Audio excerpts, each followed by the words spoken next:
Hello everyone.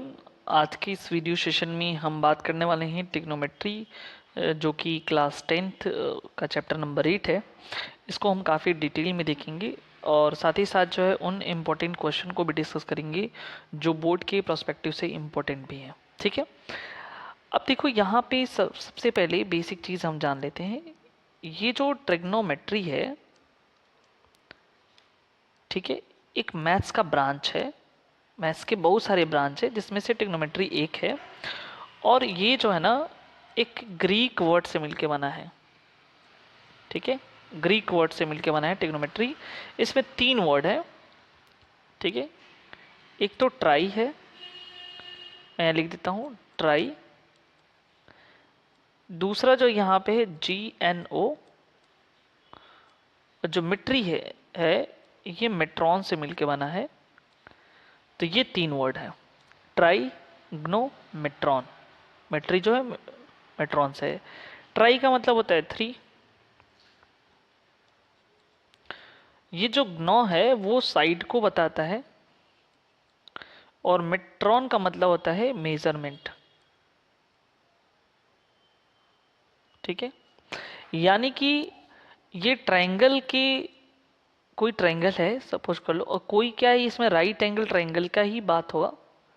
ठीक है, right angle triangle का, जैसे मान लो ए है, बी है और यहाँ पे सी है। ये कैसा है? Right angle triangle. Right angle triangle में ही हम यहाँ पे देखेंगे। तो इसमें साइड और एंगल का जो है ये चीज़ें होती हैं, यानी कि इनका जो कॉम्बिनेशन है, यानी कि इसमें हम पूरे ट्रिग्नोमेट्री में, ठीक है, साइड और एंगल का जो है हम जो रिलेशनशिप देखेंगे। यानी कि देखो यहाँ पे तीन साइड हैं, तीन साइड हैं। कौन कौन से? एक तो साइड ए बी है, ठीक है, ये वाला साइड ए बी, फिर यहाँ से बी सी और फिर ए सी। तीन साइड यहाँ पे दिख रहा है ना। तो एक साइड ए बी हो गया, दूसरा बी सी हो गया और तीसरा जो है ए सी हो गया। तीन साइड यहाँ पे आपको दिख रहे हैं। अब देखो ये वाला जो एंगल है यहाँ पे, ठीक है, ये वाला जो एंगल है ये 90 डिग्री का एंगल है। ठीक है, कैसा है? ये 90 डिग्री का यहाँ पे एंगल है। और ये जो दो एंगल बन रहा है, एक यहाँ पे अदर देन 90 एंगल, ये कैसे एंगल है? इन एंगल को हम बोलते हैं एक्यूट एंगल।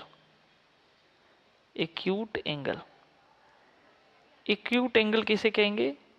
एक्यूट एंगल उसे कहेंगे जो 90 से छोटा हो, लेस देन 90 डिग्री। ऐसे एंगल को हम क्या बोलेंगे? एक्यूट एंगल बोलेंगे। ठीक है, तो यहाँ पे तीन एंगल्स कौन है ये हम देख लेते हैं। थ्री एंगल कौन कौन से हैं? एक तो हम लिखेंगे यहाँ पे, एक एंगल ए है, दूसरा एंगल बी है और तीसरा जो एंगल सी है।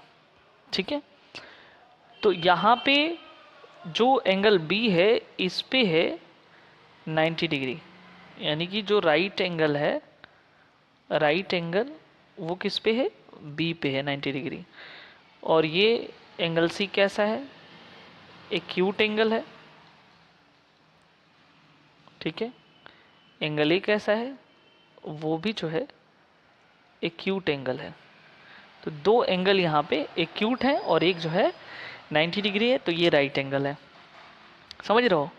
तो ये कुछ बेसिक इंट्रोडक्शन हो गया है। अच्छा, और कुछ चीज़ें यहाँ पे देख लेते हैं। एक फिगर मैं और यहाँ पे बना लेता हूँ। अब देखो यहाँ पे,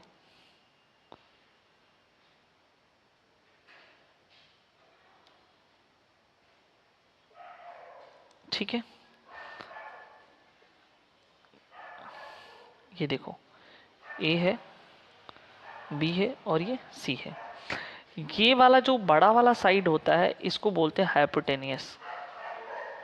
हाइपोटेनियस, ठीक है। ये जो होता है ये परपेंडिकुलर होता है।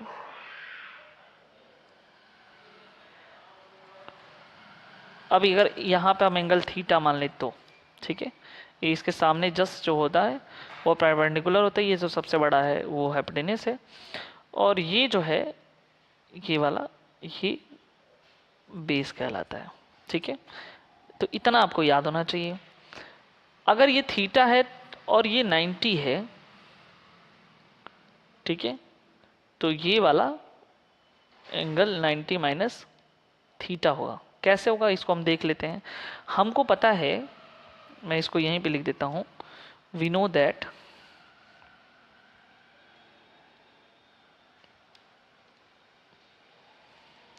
sum of all angle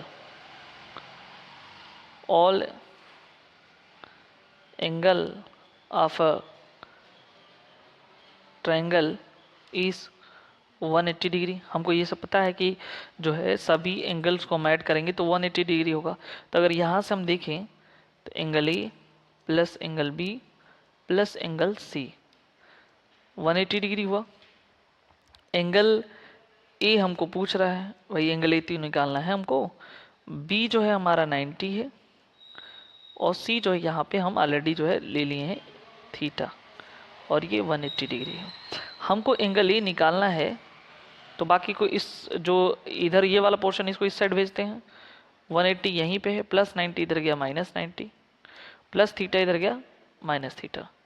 तो एंगल ए इक्वल टू क्या हुआ, 180 में से 90 गया तो 90 हो गया माइनस, और ये थीटा यहाँ पे है।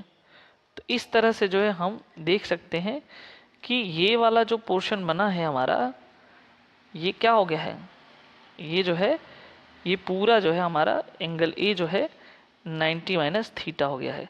यानी कि कहने का मतलब ये है कि अगर ध्यान से देखो, अगर ये 90 डिग्री है और ये थीटा है, तो ये वाला जो एंगल होगा वो 90 माइनस थीटा होगा, यानी कि इसमें से घट जाएगा। ये बात आपको ध्यान देने वाली बात। अच्छा, दूसरी चीज़ एक और समझो। अगर मान लो यहाँ पे ऐसे मैं दे देता हूँ, ठीक है,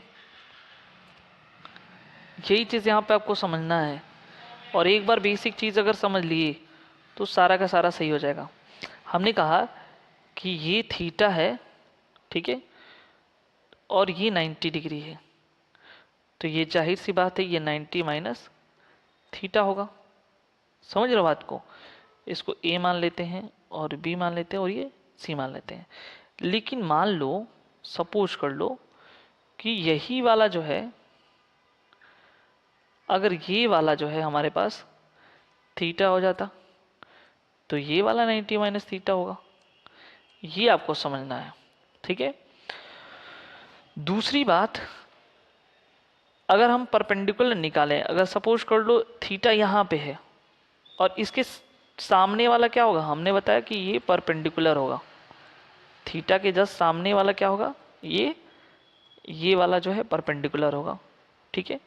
जो सबसे बड़ा होगा वो हाइपोटेनियस होगा, और ये जो बच गया वो क्या होगा, वो बेस होगा। ये चीज़ें अगर आपको पता होंगी तो ये आप जो है अच्छे से इसको समझ लेंगे, निकल जाएगा, ठीक है। ये कुछ एग्जांपल दिए हैं, इसको हम क्या ही देखें। देखो, जो मेन बातें हैं वो हमने यहाँ लिख दी हैं, हाईलाइट कर दी हैं। ट्रिग्नोमेट्री मैंने पहले बताया है, डराइव हुआ है Greek words try, try means 3, gone means sides, और मेट्रॉन जो है इसका मतलब होता है मेजरमेंट या मेजर करना। तो यहाँ पे आप देख सकते हो ट्रिग्नोमेट्री जो है स्टडी होता है रिलेशनशिप बिटवीन द साइड और एंगल। साइड और एंगल किसी ट्रायंगल का उसका होता है। पहले के लोग क्या करते थे, जैसे काफ़ी ज़्यादा उनका रिकॉर्ड वगैरह मिला है, तो इजिप्ट और बेबीलोनियन पहले से ही इस वाले कॉन्सेप्ट को लेकर के चल रहे थे, और अर्ली एस्ट्रोनॉमर यूज़ करते थे जो find out the distance of the stars and planet from the earth. आज भी मॉडर्न टाइम में इंजीनियरिंग और फिजिकल साइंस में काफ़ी ज़्यादा जो कॉन्सेप्ट है इस पे बेस्ड हैं। तो इस वाले चैप्टर में जो है बेसिक इंट्रोडक्शन में हम देखेंगे sum of ratio of the side of a triangle, जिसको हम बोलते हैं trigonometric ratio of the angles, और ट्रिग्नोमेट्रिक आइडेंटिटी। यहीं से जो है दो हम देखेंगे क्वेश्चन पूछता है। अब देखो यहाँ पे अगर हम बात करें, आप पूरा जो है एनसीईआरटी जो है ध्यान से देखना, मैं यहाँ पे जो भी होगा वो मैं बताते चलता हूँ, ठीक है। और अगर एनसीईआरटी हो साथ में तो उसको लेके चलो। मैंने पहले ही बता दिया कि यहाँ पे इस वाले पोर्शन में, इस वाले हिस्से में जो है, अगर ये एंगल थीटा है, अगर ये एंगल थीटा है, या एंगल थीटा न रहे, कोई भी एंगल ले सकता हो, कोई सी तो है ही ना, तो इसके जस्ट अपोजिट में, जस्ट सामने जो है वो क्या होगा, ये जो है ये होगा परपेंडिकुलर, ठीक है, ये होगा हाइपोटेनियस और ये होगा बेस। तो ये क्या लिखा है, side opposite to angle C, देखो सी के अपोजिट है, side adjacent to angle C, और ये होगा हाइपोटेनियस। तो ये यहाँ पे अपना दिमाग मत लगाना, बस मैं जो बता रहा हूँ वो समझना कि भाई इस वाले थीटा के सामने ये वाला जो होगा वो परपेंडिकुलर होगा, ठीक है, ये याद रखना। और ये जो होगा जो एडजेसेंट साइड में उसे हम बेस कहेंगे। तो एक कॉन्सेप्ट देखो, हमारे पास टोटल 6 फंक्शंस होते हैं। जब भी ट्रिग्नोमेट्री में हम पढ़ेंगे तो 6 फंक्शन होते हैं, वो 6 फंक्शंस जो है दिमाग में रखना है। साइन का होता है, ठीक है, कॉस होता है, टैन होता है, कॉट होता है, सेक होता है और कोसेक होता है। ये टोटल 6 फंक्शन है। और मैं ऐसे इसलिए लिखा हूँ कि साइन का जो अपोजिट होता है वो कोसेक होता है, कॉस का जो अपोजिट होता है सेक होता है, और टैन का जो अपोजिट होता है वो कॉट होता है। समझ रहे बात को? तो अगर हमको ये ध्यान देना है कि टोटल 6 फंक्शन है, बाकी एंगल कुछ भी हो, थीटा ए कुछ भी लिख सकते हो। तो इसको लर्न करने का तरीका है, याद रखना कि P B P upon H H B, ठीक है, P B P upon H H B, ये वाला एक साथ हम रेशियो ले लेंगे, ये वाला रेशियो एक साथ है और ये वाला रेशियो एक साथ है। बस ये पॉइंट आपको ध्यान में रखना है, ठीक है। ये वाला जो फर्स्ट रेशियो इसको साइन से हम डिनोट करेंगे, ये वाला जो पहला रेशियो ये साइन का है, ये कॉस का है और ये टैन का है। वापस से हम यहाँ से आएंगे तो ये कॉट का रेशियो है, इधर से सेक का है और ये कोसेक का है, ठीक है। याद करने का तरीका इसका कैसा है, ठीक है, अगर लर्न करना है तो हम लिख सकते हैं पाकिस्तान भूखा प्यासा, कुछ भी याद कर सकते हो, ठीक है, तुम्हारे ऊपर है, लेकिन मैं ऐसे लिख देता हूँ बस ताकि याद करने में आसानी हो। हिंदुस्तान हरा भरा, तो ऐसे भी याद कर सकते हो, ठीक है, या तो ये याद कर सकते हो इसको, ठीक है, पंडित बद्री प्रसाद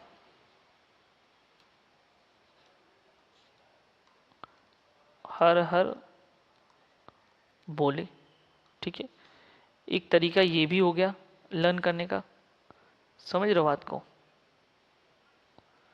तो जैसी भी याद करना है याद कर लो, ठीक है। पाकिस्तान भूखा प्यासा ये वाले से याद कर लो, और नहीं तो जो है इस वाले कॉन्सेप्ट से याद कर लो, हिंदुस्तान हरा भरा, पाकिस्तान भूखा प्यासा हिंदुस्तान हरा भरा, और नहीं तो ये वाला जो है पंडित बद्री प्रसाद हर हर बोले, ठीक है। ये वाला बिल्कुल याद रखना, ठीक है। पहला वाला जो रेशियो है वो साइन का है, दूसरा वाला जो रेशियो है वो कॉस का है, और तीसरा वाला जो रेशियो है ये टैन का है। यानी कि जहाँ कहीं भी आएगा तो तुमको ये समझना है कि ये पाकिस्तान बार बार कह रहे हैं, ये साइन कॉस टेन, अगर साइन है तो परपेंडिकुलर अपॉन हाइपोटेनस है, कॉस रहेगा तो बेस अपॉन हाइपोटेनस है, टैन रहेगा तो परपेंडिकुलर अपॉन बेस है। वही कॉट रहा तो बेस अपॉन परपेंडिकुलर, उसका उल्टा है, मैंने पहले बता दी, साइन का उल्टा कोसेक है, कॉस का सेक है, टैन का कॉट है। सेक का क्या होगा, एच बाई बी होगा, और कोसेक का क्या होगा, कोसेक का जो है एच बाई पी होगा। तो ये जो मैं यहाँ पे आप बता दिया हूँ ये सारा चीज़ वही यहाँ पे लिखा हुआ है, ये चीज़ पढ़ लेना, ठीक है, याद रखना। इसी को बोलते हो ट्रिग्नोमेट्रिक रेशियो, ये जो मैं अभी हम बता रहे हैं ये सारा का सारा, ठीक है। ये क्या है, ये जो है जो मैंने बताया इसको बोलते हैं ट्रिग्नोमेट्रिक रेशियो, या इसे ही हम लोग जो है टी रेशियोज के नाम से हम लोग जानते हैं, ठीक है। तो यहाँ से क्वेश्चन बनता है, ये बात जो आपको अच्छे से ध्यान में रखना है, ठीक है। अब ध्यान से देखो नेक्स्ट, ये भाई first use of idea sine का in we of use today was in the work of Aryabhatiyam या आर्यभट्ट। ठीक है, ये सब हमको नहीं पढ़ना है, अगर इनके बारे में जानना चाहते हो डिटेल में तो आप देख सकते हो। ठीक है, हाइपोटेनियस ये सारा जितना भी रहेगा ये सारा का सारा परपेंडिकुलर है और ये हाइपोटेनियस है। अच्छा, दूसरी बात एक चीज़ मैं भूल गया था यहाँ बताने के लिए कि देखो यहाँ पे अगर मैंने ऐसे सपोज कर लो एक मैंने ट्रायंगल बनाया है, ठीक है, अब ध्यान देना यहाँ पे एंगल थीटा है, ठीक है, तो इसके सामने वाला परपेंडिकुलर होगा, ये हाइपोटेनियस हुआ और ये बेस हुआ। हम मान लो यहाँ पे नाम लिख देते हैं ए, ये बी और ये सी, तो हमेशा हाइपोटेनियस बड़ा होगा, तो ये जो है ए सी जो है बड़ा होगा, देखो ए बी से भी, और ए सी जो है बड़ा होगा बी सी से भी, लेकिन ए सी तब छोटा हो जाएगा जब ए बी बी सी आपस में ऐड हो जाएंगे, A B plus B C से। तो ये आपने दिमाग में रख लेना, ठीक है, ये ऐसे होता है। अब जो है हमने बेसिक चीज़ बता दिया है क्या हो कैसे इसमें जो है इसको डिवाइड वगैरह करते हैं। यहाँ से जो है क्वेश्चन देखेंगे हम एक, जैसे मान लो, हाँ ठीक है, एक क्वेश्चन देखते हैं।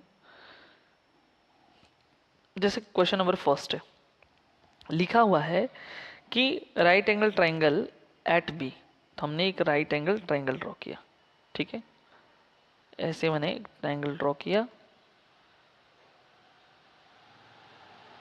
ठीक है, मान लो यहाँ पे ये जो है कह रहा है कि 90 डिग्री किस पे बी पे है, तो मैंने ये ए बना दिया, बी सी। अब देखो यहाँ पे इस वाले पोर्शन पे 90 डिग्री है, तो ये बोला ए बी 24 है, तो हमने इसको लिख दिया 24 सेंटीमीटर। बी सी 7 सेंटीमीटर है, हमने इसको लिख दिया 7 सेंटीमीटर। अब बोल रहा है कि साइन ए की वैल्यू बताओ मुझे। ए सी सबसे पहले तो पाइथागोरस थ्योरम पढ़ोगे कि जो सबसे बड़ा साइड होता है उसका स्क्वायर करते हैं, ठीक है, तो हम यहाँ पे उसका बड़े वाले का साइड का स्क्वायर बाकी के दो छोटे साइड के स्क्वायर के ऐड के बराबर होता है, तो ए सी का square equal to B C का स्क्वायर प्लस यहाँ पे हम ए बी का स्क्वायर लिख देंगे, ठीक है, बी सी का स्क्वायर प्लस ये ए बी का स्क्वायर होगा, ठीक है। अब देखो यहाँ पे ए सी मुझे चाहिए, अरे वो वाली ए सी नहीं, यहाँ वाली ए सी स्क्वायर। अब बताओ बी सी क्या है, बी सी यहाँ पे 7 है, तो मैं यहाँ पे 7 का स्क्वायर किया और प्लस ए बी जो है यहाँ पे 24 है, मैंने इसका स्क्वायर किया, तो ए सी का स्क्वायर जब हम निकालेंगे तो ये 7 7 जा 49 हुआ, और इसका स्क्वायर करना 576 हो जाएगा। जब ए सी स्क्वायर यहाँ लिखोगे तो ये हो जाएगा 625, ए सी निकालोगे तो ये रूट में 625 हो जाएगा। इसका जब फैक्टराइज करोगे तो ये जो है 25 इंटू 25 होगा। ए सी निकालोगे तो मतलब स्क्वायर रूट निकालोगे, दो पेयर में से एक पेयर बाहर आ जाएगा, तो 25 सेंटीमीटर यहाँ पे ये आ जाएगा ए सी। ए सी आ गया, ए सी कितना आया, ये है तुम्हारा 25 सेंटीमीटर। तो मेरे पास अब 3 साइड मिल गए हैं। देखो ये पहला क्वेश्चन का मैं बता रहा हूँ, तो देखो यहाँ पे साइन ए पूछा है, तो साइन ए निकाल लेते हैं पहले। साइन ए बताओ क्या होगा, हमने पढ़ा है कि देखो मैं यहाँ कहीं लिख देता हूँ P B P upon H H B, ठीक है, बस समझाने के लिए मैं यहाँ लिखा हूँ परपेंडिकुलर अपॉन बेस, ठीक है, तो परपेंडिकुलर अपॉन हमने बेस लिखा। अब इसके हिसाब से देखो जो एंगल पूछ रहा है, देखो यहाँ पे एंगल साइन एक की बात कर रहा है, तो यानी कि ये वाला हम एंगल लेंगे, तो इसके सामने हमने बोला था जो एंगल लोगे उसके सामने वाली देखना परपेंडिकुलर होगा। जस्ट इसके सामने क्या है, इसके सामने तो 7 है ना, तो परपेंडिकुलर क्या हुआ 7 हुआ, तो हम यहाँ लिखेंगे 7 बेस तो ये हो 24, क्योंकि सबसे बड़ी वाला साइड जो है हाइपोटेनस होता है, 7/24 हो, इसका ये हो गया साइन ए का। चलो कॉस ए की वैल्यू निकाल लेते हैं, यहीं पे हम लिख देते हैं कॉस ए, ठीक है, कॉस ए की वैल्यू तो बेस अपॉन, देखो बेस अपॉन हाइपोटेनस हुआ, बेस कितना है 24 है, मैं ये पहले लिख देता हूँ बेस अपॉन हाइपोटेनस। बेस तुम्हारा 24 है और हाइपोटेनस कितना है 25 है, तो ये हो गया कि नहीं हो गया, तो साइन ए कॉस ए आ गया, ये वाला क्वेश्चन हो गया। जब साइन सी पूछा, साइन सी, तो साइन सी के केस में दूसरा हो जाएगा। अब तुम बताओ साइन सी, यानी अब ये वाला नहीं लेना है, इसको ये वाला नहीं लेना है, ठीक है। ये वाला जो है, मैं इसको फिर से ऐसे मिला देता हूं, देखो, यानी अब ये एंगल ये सी लेना है, तो जब सी ले रहा है यहाँ पे एंगल, तो सी के सामने वाला क्या हुआ तुम खुद बताओ, यानी कि मुझे साइन सी चाहिए, साइन सी, सी के सामने परपेंडिकुलर ये हुआ ना 24, तो फिर वो फार्मूला चेंज नहीं हुआ, परपेंडिकुलर अपॉन बेस। सॉरी गलती हो गया यहाँ पे, अरे भाई बहुत बड़ा मिस्टेक हो गया, परपेंडिकुलर अपॉन हाइपोटेनियस है ना ये, सॉरी भाई, परपेंडिकुलर अपन हाइपोटेनियस है, तो हाइपोटेनियस कितना है 25 है, बेस अपॉन हाइपोटेनियस है। देखो यहाँ पे तो मैं सही लिखा हूँ, यहाँ पहले मिस्टेक हो गया थोड़ा सा, sine A equal to perpendicular upon hypotenuse, इसके फॉर्मूले के हिसाब से परपेंडिकुलर तुम्हारा यहाँ पे 7 है, हाइपोटेनियस 25 है, और यहाँ पे भी देखो मैं गलत कर रहा था, साइन सी, तो परपेंडिकुलर इसके हिसाब से इसका फार्मूला क्या होगा, परपेंडिकुलर अपॉन हाइपोटेनियस। देखो परपेंडिकुलर यहाँ पे क्या है, तो इसके जस्ट सामने वाला परपेंडिकुलर कितना है 24 है, हाइपोटेनियस तो दोनों सेम होगा, तो ये 24/25 है, और ये तो हो गया। अब कॉस सी देख लेते हैं, कॉस सी, तो कॉस सी के लिए b/h, अब इसके हिसाब से तो बेस तो 7 होगा, और हाइपोटेनियस कितना हुआ 25 हुआ, तो ये कॉस सी आ गया। तो इस तरह से जो है हम लोग पहले क्वेश्चन को देख लिए हैं कि किस तरह से जो है यहाँ पे ये वैल्यू फाइंड किया जा रहा है, ठीक है। जो मेरा बेसिक जो तरीका है उसको हमने यहाँ पे बताया कि किस तरह से जो है ये फाइंड किया गया है। अच्छा, अब दूसरी एक और बात समझो यहाँ पे कि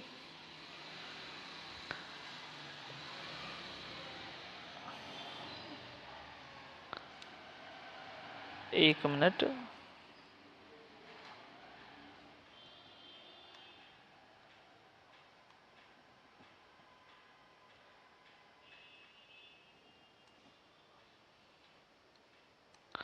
ठीक है। अब देखो यहाँ पे ये वाला जो पोर्शन दिया हुआ है tan का, सेकंड नंबर क्वेश्चन देखो, सेकंड नंबर क्वेश्चन में क्या हुआ है, ये बोल रहा है कि tan p minus cot r, ठीक है, इसकी वैल्यू बताना है 8.13 के फिगर के हिसाब से। देखो tan p निकालोगे अगर यहाँ पे, पहले तो ये निकाल लो ना, 12 सेंटीमीटर ये 13 सेंटीमीटर, तो 20 निकालो पाइथागोरस थ्योरम के हिसाब से, तो 13 का स्क्वायर में से 12 का स्क्वायर घटा दो रूट में करके, तो ये तुम्हारा क्यू आर आ जाएगा। तो क्यू आर जैसे ही निकालोगे तो तुमको पता है ये 169 हो गया, 144, तो ये हो जाएगा 25, यानी कि 5 सेंटीमीटर आ गया, यानी ये वाला पोर्शन 5 सेंटीमीटर आ गया। अब तुमसे पूछा tan p, तो यहाँ पे tan p निकालोगे, tan p perpendicular upon base, तो इसके सामने परपेंडिकुलर कितना है 5 है, ठीक है, और अगर ये परपेंडिकुलर है तो बेस कितना हो गया 12 हो गया, समझ रहे हो। कॉट आर निकाल लो, कॉट आर, तो बेस अपन परपेंडिकुलर तो कॉट होता है, यहाँ से अगर देखोगे तो परपेंडिकुलर ये हुआ बेस ही हुआ, तो ये भी 5/12 हो जाएगा। तो अगर यहाँ से देखोगे तो तुम बताओ ये tan p की वैल्यू 5/12, कॉट p की वैल्यू 5/12, दोनों घटा दिए, तुम्हारा आंसर कितना आया 0 आ गया, समझ रहे हो बात को। तो ये क्वेश्चन नंबर 2 भी हो गया है। वैसे जो है क्वेश्चन नंबर 3 भी निकाल लोगे, ठीक है, परपेंडिकुलर 3 हो गया, हाइपोटेन्यूज 4 हो गया, तो बेस जो है 5 हो जाएगा। अगर पाइथागोरस थ्योरम से निकालोगे तो कॉस ए और tan ए तुमको यहाँ से मिल जाएंगे। तो ये जो है हम जो है क्वेश्चन नंबर 3 तक देख चुके हैं। ये क्वेश्चन नंबर 3 आपका होमवर्क है। 4, 5, 6 वगैरह जो है हम नेक्स्ट वीडियो में देखेंगे, जो भी आगे करेगा, ठीक है। Thank you so much.